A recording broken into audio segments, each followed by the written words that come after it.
Hola, nuestro equipo está conformado por Jorge Preciado, Valeria Quijas, Alberto Estrada y Mónica Reyes.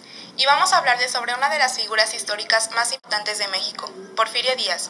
Nombrado abuelo de la patria, este personaje, quien para muchos es uno de los peores villanos al imponer en México una dictadura por más de 30 años, para otros es el héroe que México tanto añora al industrializarlo y llevarlo a la cumbre. José de la Cruz Porfirio Díaz Mori nace en Oaxaca en 1830. Su preparación comienza cuando estudia leyes en el Instituto de Ciencias y Artes. Tiempo después los abandona para incorporarse al ejército de la Revolución de Ayutla. Fue siempre fiel seguidor de Juárez y sus reformas, con el fin de derrocar a Santa Anna y su gubernatura. Cuando esto se logra, el país lleno de caos y crisis entra al poder Maximiliano de Habsburgo, y cuando muere Juárez regresa una vez más como presidente, por lo cual Díaz lanza el Plan de la Noria, con el que denuncia la reelección de Juárez, pero este no tuvo éxito. A la muerte de Juárez, Lerdo de Tejada queda al mando y Porfirio lanza ahora el Plan de Tuxtepec, con el que quería impedir la reelección de Lerdo de Tejada, lo que finalmente ganó, tras muchos años de espera, la entrada al poder. Porfirio, un mexicano nacionalista, desde sus inicios defendió a México de cualquiera que le quisiese hacer daño, desde Estados Unidos hasta los franceses, siempre cuidando la integridad de la nación. Su mandato de 34 años logró generar un importante crecimiento económico, pero no un desarrollo social. Creció la industria, la minería y la agricultura. Se impulsó la construcción de vías férreas, la modernización del drenaje, luz eléctrica, edificios públicos, y la infraestructura se vio beneficiada con la construcción de carreteras. Impuso la escuela primaria obligatoria, laica y gratuita, con el modelo de educación progresista. A la iglesia le devolvió sus privilegios y le permitió poner escuelas católicas de paga.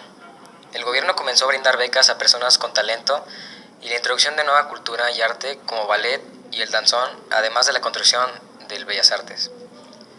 El telégrafo y el correo se introdujeron al país. También se regularizó el cobro de impuestos, con lo que se fueron pagando las deudas poco a poco. Incluso por primera vez se registraron sobrantes de la independencia. En fin, México presentaba una situación excelente.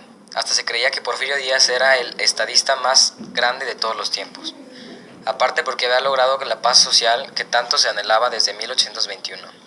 Sin embargo, la situación social y económica del pueblo, de los obreros y los campesinos, más del 80% de la población vivían en la miseria.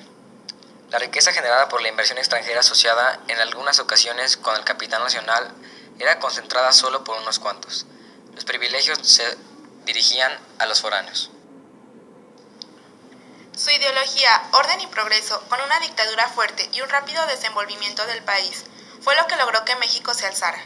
Incluso, en la famosa entrevista con Greenman, dice que México ya podía pasar a otras manos, que él ya había dado mucho por el país. El que haya durado tanto su gabinete creó descontento por parte de la clase media y baja, quienes con Madero lucharon por la no reelección de Díaz, generando así la Revolución Mexicana. En solo 6 meses, las fuerzas maderistas triunfaron sobre las del viejo dictador. En mayo de 1911 se firmó la paz entre el gobierno de Díaz y los maderistas. Porfirio Díaz renunció a la presidencia, que pasó a ocupar Francisco I. Madero tras ganar las elecciones, y salió del país rumbo a Francia, donde exiliado y lleno de lujos murió en 1915, pronunciando esto en su muerte. En este ocaso de mi vida, solo un deseo me queda, la dicha de mi país, la dicha de los míos.